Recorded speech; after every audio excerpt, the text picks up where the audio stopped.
नक्की मिळेल. आता रोजगार, आता रेल्वे मार्ग जेव्हा सुरू होतात तेव्हा दळणवळण सुरू होतं.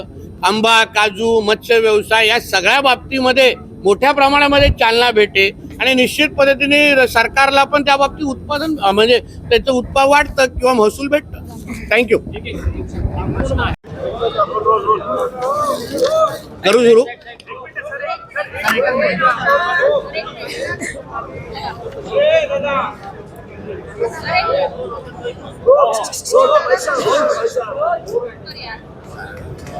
ठीक आहे.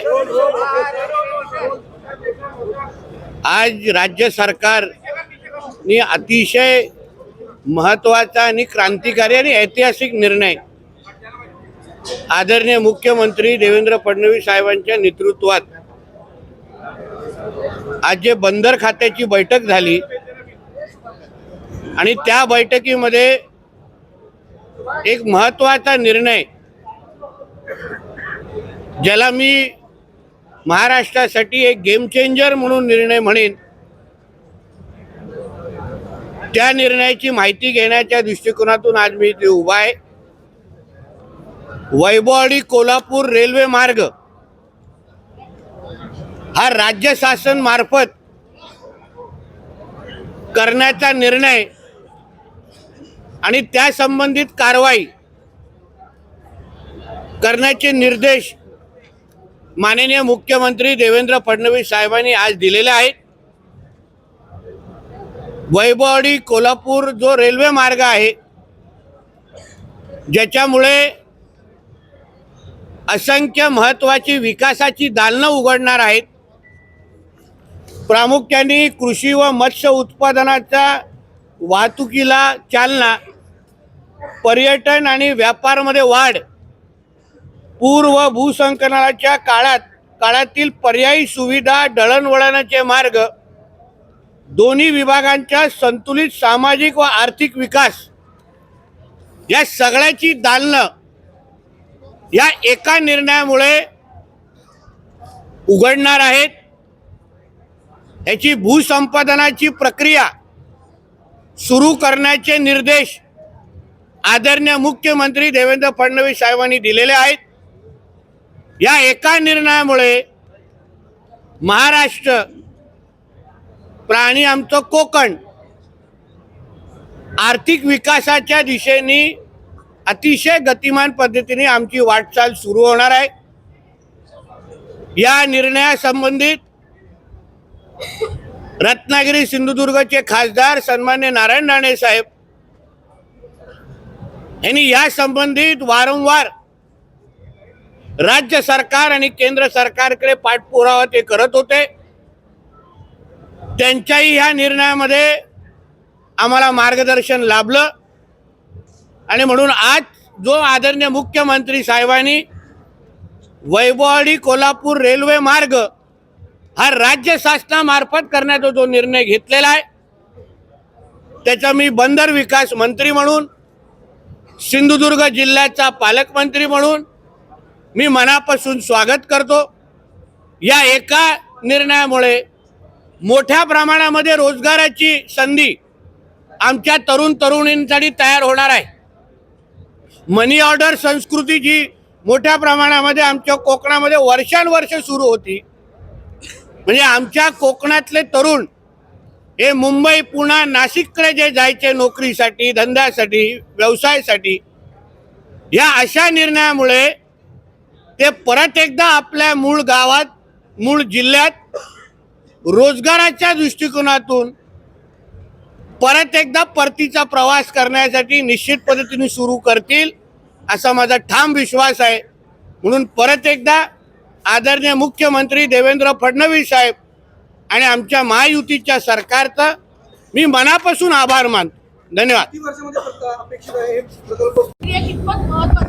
सर्वात महत्वाचं मॅडम, कारण का जो स्थानिक आमचं बाजारपेठ आहे, आंबा, काजू, मत्स्य व्यवसाय या सगळ्याला चालना या माध्यमातून मिळणार आहे.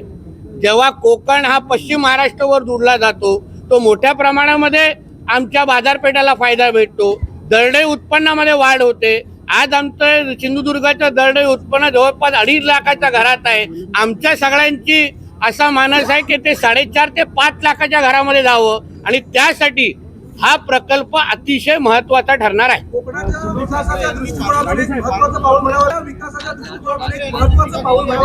नक्की महत्वाचं नाही, ऐतिहासिक पाऊल. आजचा दिवस कोकणाच्या विकासाच्या एकंदरीत इतिहासामध्ये सुवर्ण अक्षरामध्ये लिहिलं जाणार आहे.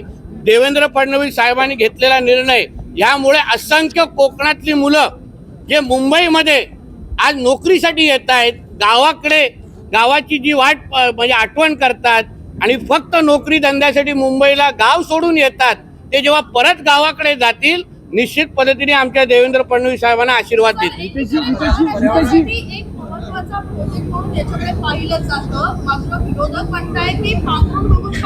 नाही, ह्या बाबतीमध्ये काय आहे का मला माहिती आहे तुम्ही कशावर येत आहे मॅडम. आम्ही पण थोडे सीझन झाले आहोत म्हणून ह्या बाबतीमध्ये काय असेल तर सांगा. आहे माझ्यासाठी हा प्रकल्पाचा निर्णय महत्वाचा आहे. अन्य वेळी मी आहेच बॅटिंग करायला.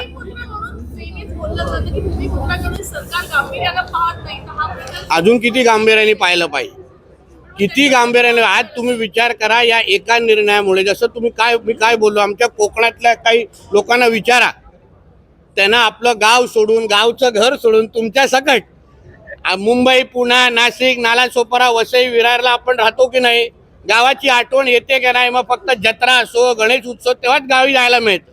आता गावातच राहून अगर आपल्याला उत्तम नोकरी भेटत असेल, व्यवसाय करण्याची संधी भेटत असेल तर कोकणाला सर्वात जास्त या निर्णयाचा फायदा होणार आहे.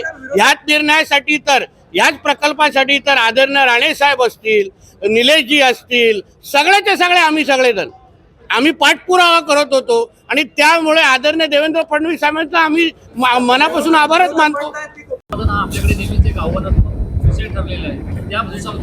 आमच्या सिंधुदुर्गात कधी आव्हान ठरलेलं नाही. N66 हायवे जो मुंबई गोवाचा हायवे आहे त्यालाच बघा 99.9% आमच्या सिंधुदुर्गामध्ये पूर्ण झालेला आहे. कुठलंही आव्हान असेल पण सिंधुदुर्गाची जनता ही विकासाच्या दृष्टिकोनातून सकारात्मक मानसिकता ठेवणारी आहे, कोकणातली जनता आहे. म्हणून कितीही अडचणी आल्या तरी हा प्रकल्प आम्ही वेळेत पूर्ण करू. नक्कीच गेम चेंजर ठरणार आहे. कारण का ह्या एका रेल्वे मार्गामुळे मोठ्या प्रमाणात उद्या आंबा, काजू, दूध उत्पादन सगळ्या बाबतीचे दालनं उघडे होणार आहे. जयगड बंदर असो, रेडी बंदर असो, असंख्य ही जी विकासाची दालनं, विकासाचे महामार्ग, विकासाचे रेल्वे मार्ग याच्या बाबतीमध्ये आपण आजपर्यंत चर्चा करत होतो. आम्ही केंद्र सरकारकडे पाठपुरावा करत होतो. पण आमचे आदरणीय देवेंद्र फडणवीस साहेबांनी अतिशय सकारात्मक भूमिका घेतली आणि या बाबतीमध्ये पहिलं पाऊल त्यांनी टाकलेलं आहे. या बाबतीमध्ये आहे का कोचरेकर साहेब, तुमच्या कोकणासाठी एवढा चांगला निर्णय आहे, तुमचा वेगळा प्रश्न वेगळ्या पत्रकार परिषदेसाठी ठेवा. आता याचे आज निर्णय झालेला आहे, निर्देश दिलेला आहे. आता बजेट निश्चित होईल, भूसंपादनाची प्रक्रिया सुरू होईल. जसं टप्प्याटप्प्याने या बाबतीमध्ये बजेट तयार होईल त्या बाबतीत तुम्हाला माहिती दिली जाईल. आमच्यासाठी आनंदाची बातमी एवढीच आहे की वैभववाडी रेल्वे जो मार्ग आहे त्याला हिरवा कंदील मिळालेला आहे आणि त्याच्यामुळे निश्चित पद्धतीने कोकणासाठी हा एक ऐतिहासिक आणि गेम चेंजर निर्णय आहे. अजून कोणाचा असणार, आमच्याकडे कॉपीराईट आहे. आता भूसंपादनाची प्रक्रिया सुरू होणार आहे आणि आता टप्प्याटप्प्याने जेवढा लवकर होईल तेवढा लवकर हे काम पूर्ण होईल. आमचा प्रयत्न आहे फार कमी काळात, टाइम बाउंड काळातच का पूर्ण प्रक्रिया ही पूर्ण होईल, जेणेकरून व्यापार, उद्योग, धंदे, नोकरी या सगळ्या बाबतीमध्ये आमचं कोकण अग्रेसर राहील. तू एकटाच बॅटिंग करतोय बाबा, दुसऱ्यांना दे. पर्यावरणाचा काय आले, रस्त्याचा रेल्वे मार्ग आहे, सगळ्यामध्ये कुठे कुठले पर्यावरण आणतोस. चला